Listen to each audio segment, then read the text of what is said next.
উপজেলার আমির আমাদের শ্রদ্ধেয় ভাই মোহাম্মদ জসিমউদ্দিন।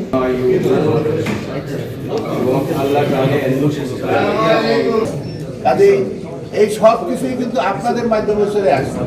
যে আমাদের সম্মানিত আমিরে জামাত আগামীকাল 6 ফেব্রুয়ারি আমাদের ফরিদপুরে আসছে।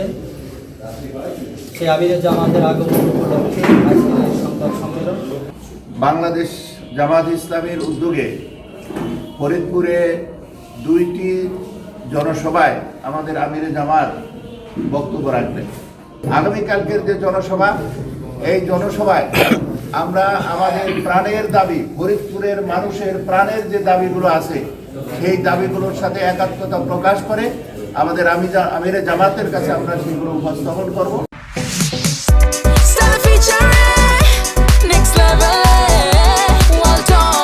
Side by side, Fridge.